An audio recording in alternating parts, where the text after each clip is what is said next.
Many people will say to me, well, you can't teach ethics to anybody past the age of 5. You either learn it or you don't on your mother or father's knee or lap or wherever, or high chair. And if you didn't learn it by the time you're 5 or 6, you're just a lost soul. And so we're just wasting our time and breath in business schools. But there's a lot of work by a number of psychologists led by James Rest, the late James Rest at the University of Minnesota. And he argues that you can teach ethics to adults.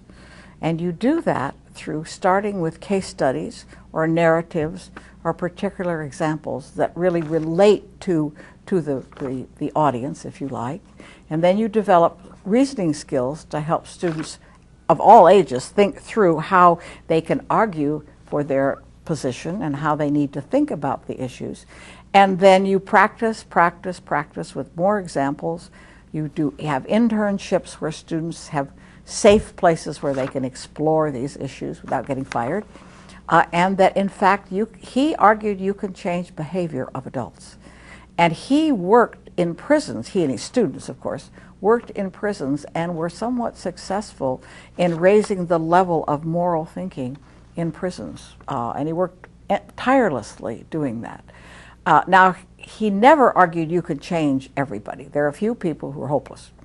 And frankly, once in a while we get students who are pretty much hopeless or end up in jail later, which is always an embarrassment for someone teaching business ethics.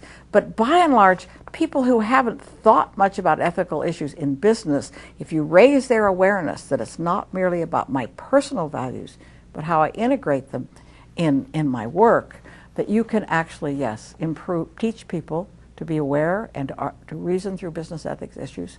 And some people will actually change their behavior. Not everyone.